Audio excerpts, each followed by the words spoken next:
Welcome to Arrowhead Stadium and the Salute to Service game here for the Kansas City Chiefs, honoring our nation's military. And for the second week in a row, the Chiefs will face an NFC North team they once played in a Super Bowl.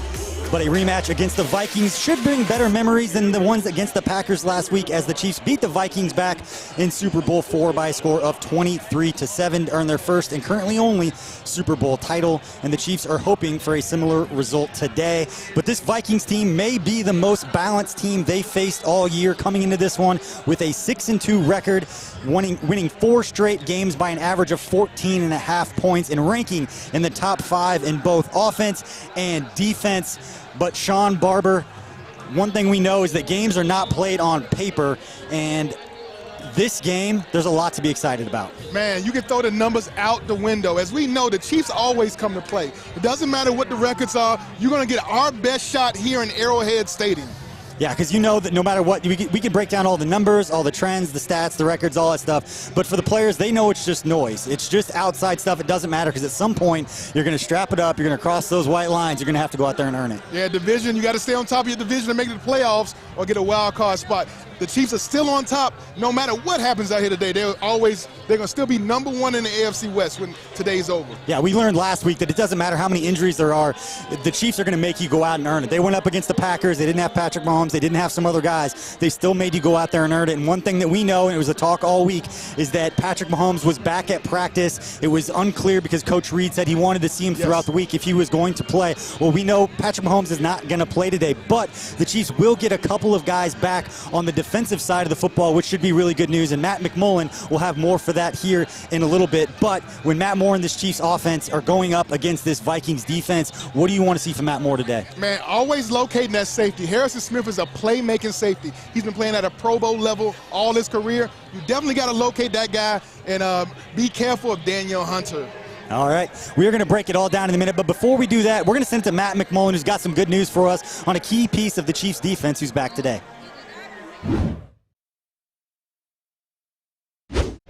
Yeah, BJ, well, the good news is that Chris Jones is active and back here this afternoon for the first time since injuring his groin against the Colts a few weeks ago. Big news there for the Chiefs pass rush. It's played really well of late without some star players. I think 14 sacks the past 2 games for this Chiefs pass rush. So that's certainly amplified by having Chris Jones back here this afternoon. There are a few significant names, though, on the inactives list. Kendall Fuller and Frank Clark on that defense both will not be out there for the Chiefs. And then some guys we already knew about, Alex Okafor, Laurent Duvernay-Tardif, and Eric Fisher are also inactive for the Chiefs here today. The Chiefs do get Andrew Wiley back on the offensive line. That's pretty big for the line right there. But also for the Vikings, pretty clean injury report for them. Adam Thielen, their star wide receiver, was the only really big name that was limited this week in practice for them. He's active here today after testing at his hamstring and warm-up. So Adam Thielen will be out there for the Vikings. But BJ, the big news of the day, of course, Chris Jones back on this Chiefs defense. Back to you. Hey, Sean, we just heard it right there from Matt McMullen. Chris Jones is back, and this is a good time. The Chiefs needed some depth back along the interior defensive line, and they're going to need it today going up against the NFL's leading rusher right now in Dalvin Cook. He's got 823 yards. He's averaging 5.3 yards per carry. This is who people expected when Dalvin Cook was coming out of college. He's healthy, and he's going out there and he's making plays. Well, you see Chris Jones right there getting those guys fired up, getting that defensive front seven ready to stop that run. The league-leading rushers coming into your house, they think they're going to run the ball and do play-action pass. Not in our house, not today. Yeah, the Chiefs defense, there's been a lot made of the run defense so far this season. They're allowing 145 yards per game on average across the first 8 games of the season. But over the last 2 games, the Chiefs runs defense has been better. It's only allowed 80 yards per game over the last couple of weeks. And the fact that Chris Jones is back and Joey Ivey, one of those young players who spent time on the practice squad, he's called up, made some waves throughout the preseason and training camp as a guy who'd make a lot of plays. You might see him in some of those 3rd and long situations, those NASCAR packages to try to get after the quarterback a little bit and to give rest to guys like Derek Nottie and Colin Saunders. And we'll see where Chris Jones ends up lining up. He may be inside, he may be outside. He's pretty versatile. You can line him up in a lot of different places. Hey, a guy as flexible as Chris Jones, all over the field, being able to bring pressure from any angle. Kirk Cousins has to locate Chris Jones, know where he is on every snap, and we up front between him and Nottie, they got to control both of those guards in that tackle position. Yeah, we got some highlights of Dalvin Cook and just what he's done so far this season, and you see it right there. This guy, there's been the comparisons to Jamal Charles. I'd say he's about 15 pounds heavier than Jamal and might not have the lateral, but this guy, if he plants his foot and gets up the field, this guy's going to make a lot of plays, and he makes a lot of plays in the passing game, which is obviously a storyline coming into this one based on what we saw last week with Aaron Rodgers and Aaron Jones having over 100 yards receiving out of the backfield, and the guy just goes out there and makes plays. Again, he is a game breaker. The Vikings lead the NFL with 11 rushes this season of 20 yards or more. They, like I said to start this show, they rank in the top 5 in both offense and defense. They can keep the ball away from you if you want, but the one thing about the passing game with Kirk Cousins, particularly over the last 4 weeks where Kirk Cousins was just named the NFC Offensive Player of the Month because of the numbers that he put up, is that when you get that running game going, it opens up the play-action pass. And the Vikings run play-action pass more than any other team in the league at 35.9%. And Shawn, I want you as a former linebacker who played in this league for 10 years to explain to me how much pressure this puts on a linebacker with all the play action. So let's take a look at some of the play action passes we've seen from the Vikings right here. Tell me what you see as a linebacker right here. Well, you got to diagnose it quick. You see the offensive line coming out. They give you a run fake, so it makes you charge the line of scrimmage. But then you're also responsible with underneath coverage to help your secondary out. Yep. So you got to be quick to pivot, get some depth, get your eyes back on the quarterback, and then be able to play and run laterally. Yeah, we've got multiple examples right here against the Detroit Lions. Again, get them moving to the side. You're going to see the window open up, and how clean of a lane. That's why I like this view right here. Look how clean of a throw that is right there to Stephon Diggs across the middle of the field. That's an easy pass and throw at the high school level, let alone at the NFL level. Again, right there, get the linebackers to suck up, throw those digs, those slants behind. That is something that you were going to see today. But before we send it over there, one of the defenses that we know throughout the years could stop the run and they could stop the play action pass was that 1969 Chiefs defense. They absolutely dominated. 20 points in the 3 postseason games. So we're talking about the team that beat the Vikings in the Super Bowl. 236 yards per game, 13 turnovers caused in those 3 games. And right now, we're going to send it to one of our favorite new segments of this show. It's called Story Time with Mitch Holthus. He's going to talk to us about that 69 defense in Super Bowl 4. Full disclosure here. There are times, even in the off-season, I love to just kind of wander over to Arrowhead Stadium to explore. And one of my favorite places in the club level is this, Club 4. The Minnesota Vikings are in town today.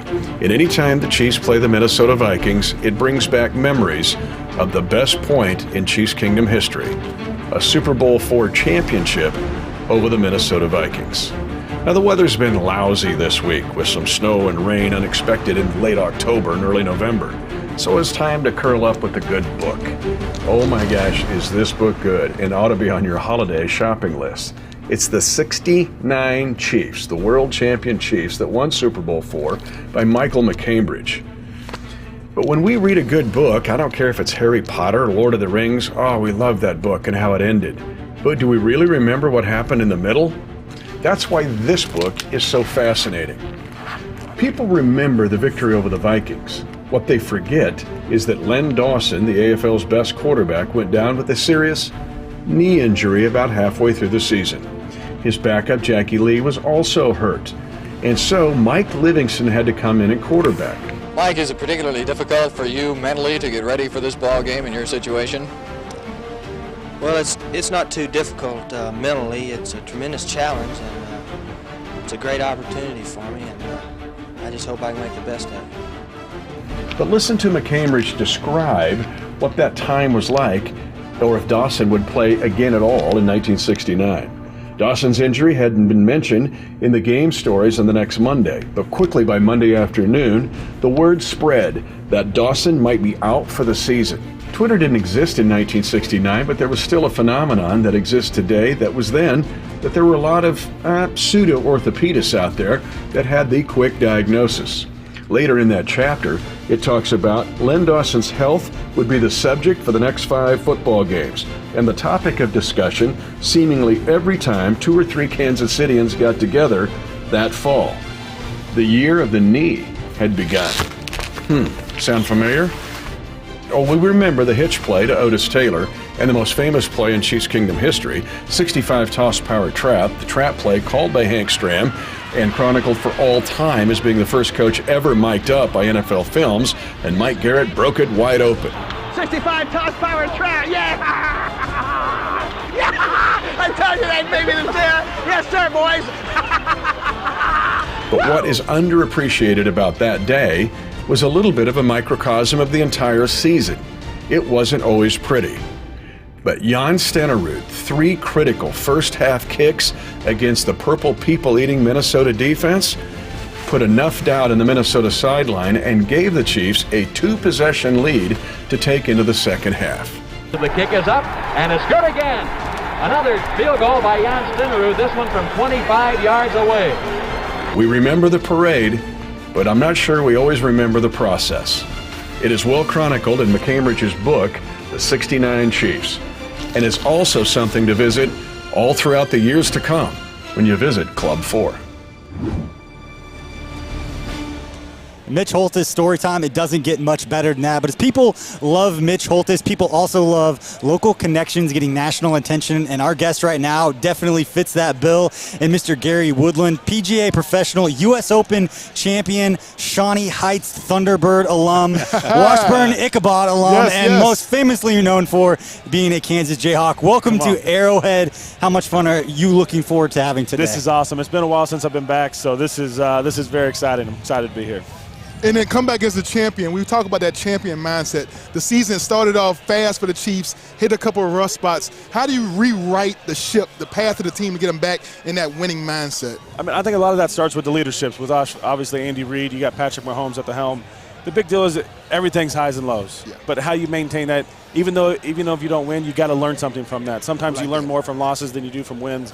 But maintain it. Know that you have a championship football team here. Yes. Maintain that. Keep fighting. Keep getting better every week, and good things will happen. Like it. I got to ask about the younger Gary Woodland. When you were a kid growing up, as a Chiefs fan, as a member of Chiefs Kingdom, like who was the guy that you were like amazed by, like you watched, like you'd be in awe of if he walked right by us right now on the sideline? I mean, Joe Montana obviously coming at the end of his career. You know, Marcus Allen, Dante Hall was, he was the Flash. It was amazing. Yeah. But right now, I'll tell you right now, if Patrick Mahomes walked by, I'd be pretty excited about it. I'll tell you. I got a couple of service people I would like to shout out to and give a salute. My father, my father-in-law, and a good friend of mine with Mr. Goldie Baber. Who in your life, when you talk about salute the service, the importance of this game, would you like to signify? Yeah, Lieutenant Colonel Dan Rooney. He married my wife and I do a lot with his charity with Folds of Honor. I wear it on my golf bag. The men and women, freedom's not free. So everything we do in this life, we owe to the men and women that serve and protect us. And it's special to be here, obviously, in Chiefs Kingdom. Yes, sir. But here on Military Day is pretty special as well. Amazing. When you're out doing your thing on your season, when you're out playing tournament, like how do you stay connected with the Chiefs? I mean, do the people you're golf with, do they know like you're going to stay in touch, you're going to follow on social or whatever it is? Like how do you stay in touch? I got my phone in my bag. I'll act like I'm going to the bathroom, pull it out, and check the scores just to make sure everything's doing all well. I've been over in age the last couple of weeks, so I was waking up in the morning. Perfect timing for me over there, being 13 hours ahead. So unfortunately, we didn't pull it out last week, but it was a good fight, and we're looking forward to a big game today. All right. I ain't got much for you, but next time you're in town, come to Lionsgate Golf Course, and I'll meet you out there. I got you. I've never shot under 100 in my life, but I think I can give you a run for your money. I love it. We'll dial in. All right, before we let you go, what's your key matchup? We're going to break it all down, but we want to know what's your key matchup. What do the Chiefs got to do today if they're going to pull out this victory? Maintain the ball. The defense got to step. Obviously, Vikings are high, and they're going to throw the ball. They're going to run it up. But defense steps up today. Matt Moore will take care of some business, and we'll pull out a win today. Hey, just like a Gary Woodland chip on the 17th to win the U.S. Open, we're going to throw it to Matt Moore, who's chipping in again for Patrick Mahomes right now. And Matt McMullen, our other team reporter, caught up with Pam Oliver to talk about Matt Moore and what he's got today and what he needs to do to help the Chiefs pull out this victory. Thanks, BJ. Well, Pam, talking about Matt Moore. Played pretty well last week, over 250 passing yards, 2 touchdowns. Didn't turn the ball over, obviously. Filling in for the reigning league MVP, not easy, but he did pretty well. Just what impressed you most about Matt Moore last week? I liked his poise. I thought he was calm. I thought he stayed within himself. He wasn't trying to do more than he needed to. He stayed within the confines of the offense and the scheme and did what Andy wanted him to do. Andy was not going to put him in a bad position. It wouldn't have behooved anybody if he had done that. So I thought Matt has this calming presence, and he is really able to bond with the guys, his offensive linemen, just that quickly. Some of the things he was able to do, I think that could bode well for them coming up today. You don't know, but I think he's a very impressive young man. You mentioned Coach Reed. Matt Moore was out of football last season, comes in midway through this year, jumps right in for a pretty good AFC team in the Chiefs. What's to say about Coach Reed? He can scheme things up and coach Moore up to succeed in this offense. He's just a master of the. He's just a master at that. I think what he's able to do with all of his players is put them in a perfect position for what it is they need to do for their job. And I thought he did that for Matt. He didn't ask too much of him. He didn't dumb down the scheme entirely. He stayed within the confines of what he thought he could do. And I thought Matt did a comparable job. He did an admirable job talking to some of the Vikings defensive players. They were surprised that he was able to stay in such control the way he was, but again, we have to credit Andy Reid for all of that. Doesn't get any easier today against that Vikings team you just mentioned, one of the best defenses in the NFL. What's Moore need to do today to succeed against this Vikings defense? He needs to get the ball out because that pressure is going to be coming, and I think a little bit of what we've seen, getting the wide receivers off the line quickly and getting them in some short passing routes. I think they're determined to do a lot of that, but again, he gets the protection he needs, and I know that's iffy with what they have going on the offensive line, but getting the ball out quickly. But I think Andy's going to come out. He said, we want to hit them in the mouth too. We're not going to just sit back and take it. He calls it garbage, that we have these injuries. We don't want to talk about that. We don't want to talk about our record here at Arrowhead currently, but he just wants to, you know what, Matt, you're our quarterback. Patrick is not going to play. We need you to step up. Should be fun to watch. Pam, appreciate your time. Catch her on the sidelines in the Fox broadcast here today. BJ, back to you.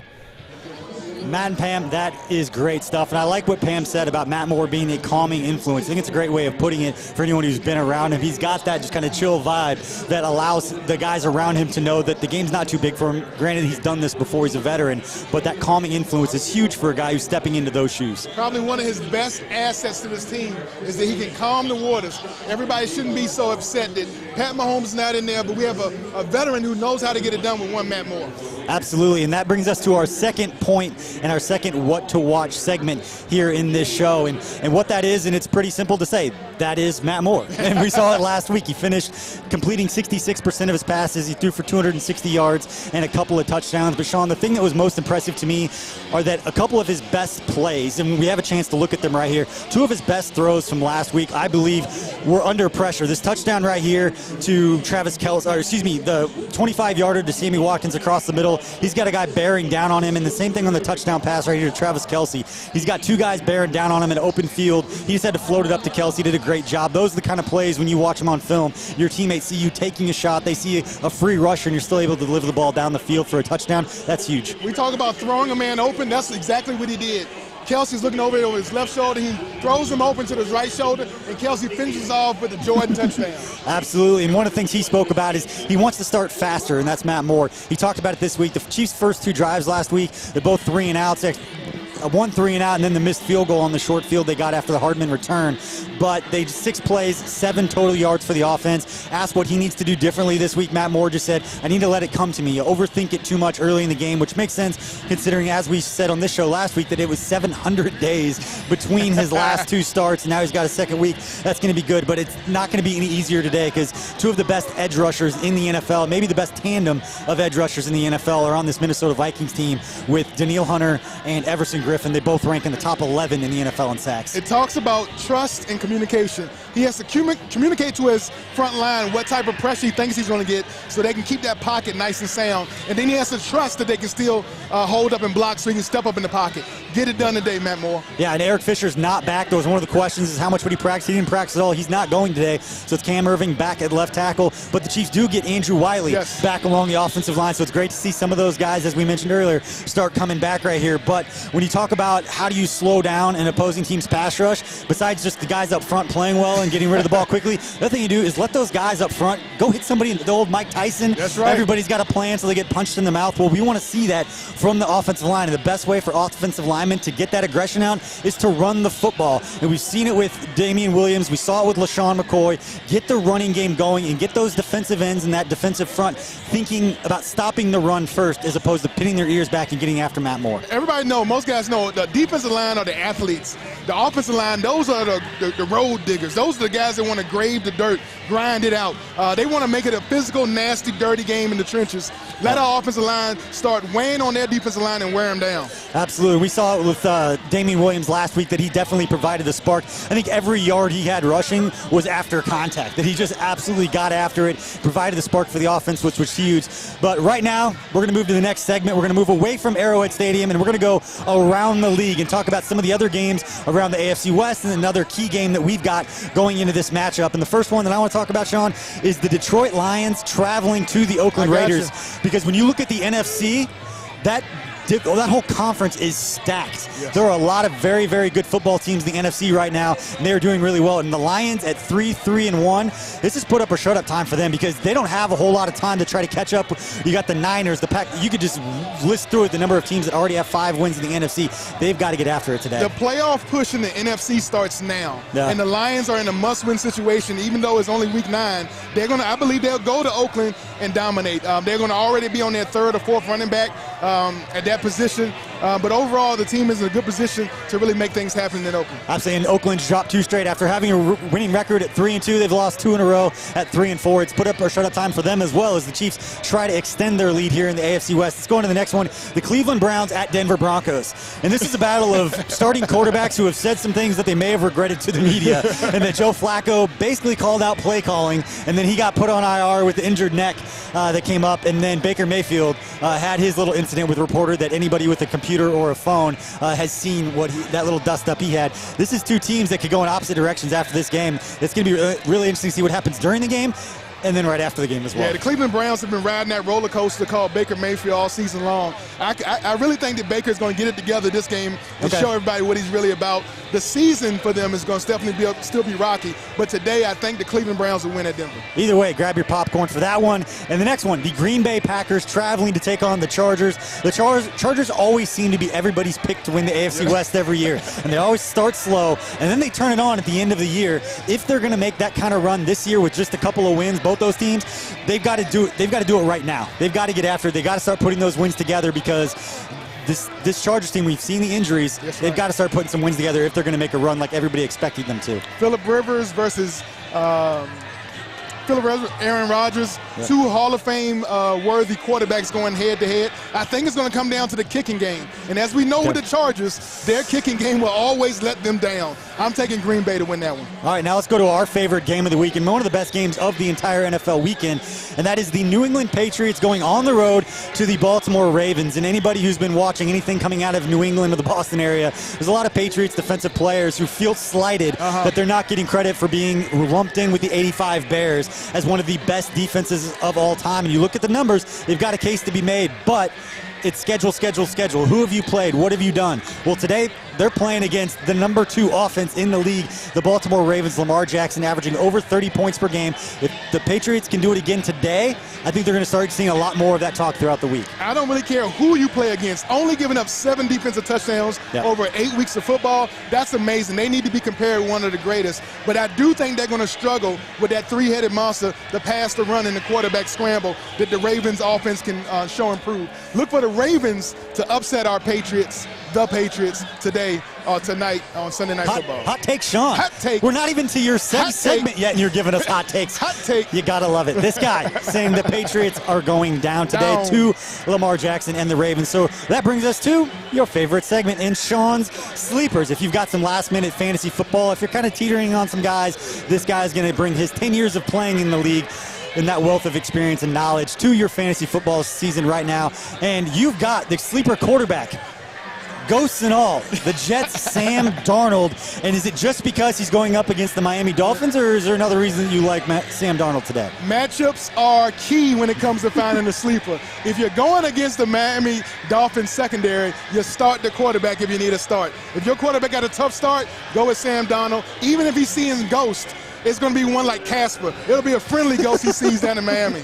There we go. All right, now the running back. Now I'm going to call this one a very bold take because I looked up his last couple of weeks. You have a Pittsburgh Steelers running back Jalen Samuels, as James Conner was doubtful, not going to play, as they go up against the Indianapolis Colts. It's bold because Samuels, over the last 2 weeks, 13 rushes for 28 yards, but he does have 11 catches for 68 yards in the passing game. Still not huge numbers. Why do you like Jalen Samuels this week? Hey, anytime you get a starting running back down, you have a definite guy going in to take his place. Hey, at this point in the season, running backs are thin. You never know where you're going to get one from. So I'm going to go with Jalen Samuels starting for the Pittsburgh Steelers. I noticed a trend here with your sleeper fantasy wide receiver also happens to play for the New York Jets and is going up against the Miami Dolphins. You got Sam Darnold throwing to his big target, Robbie Anderson, who was one of the trade targets. His name was getting thrown around.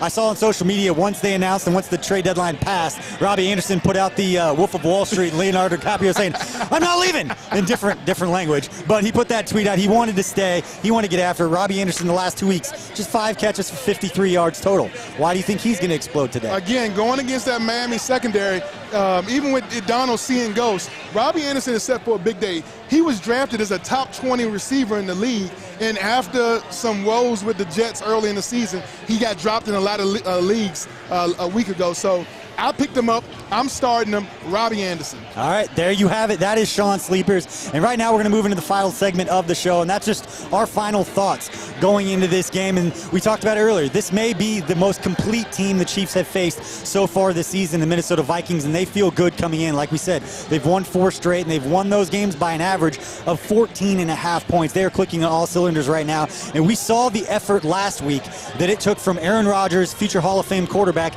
to go out and beat the Kansas City Chiefs, because as you mentioned earlier, the Chiefs defense, regardless of who's out there, they are going to make you earn it. And we know that the season is a war of attrition, and it's literally just a series of tests that you have to pass and see how you stack up and playing your best football going into the playoffs at the end of the year. But what kind of test do you think the Chiefs are going to put out up there today? Bring the pressure, bring some run blitzes. We definitely got to – everybody has to focus on Dalvin Cook. We got to make sure we stop him in the run, the passing game. If Kirk Cousins has the ability to beat you, I don't believe in Kirk. I don't think he's the king of the North. It's Aaron Rodgers, the king of the North. Kirk Cousins isn't. So I'm going to see if the arm of Kirk Cousins can come in here in Arrowhead Stadium. It's a great day, beautiful day in November. Salute to service. I got to shout out to my dad, William Barber.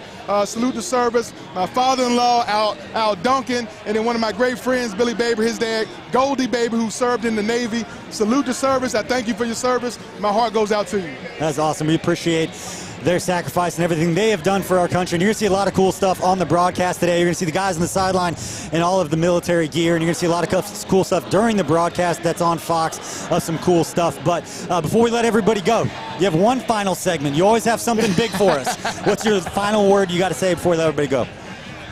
Beware the fog. And when I say beware the fog, I'm not talking about the Jayhawks. No, you're not. I'm talking about all running back. Damian Williams. Everybody thinks that you should worry about LaShawn McCoy. Damian Williams is going to have a breakout game here today at Arrowhead Stadium. Purple had a great day yesterday.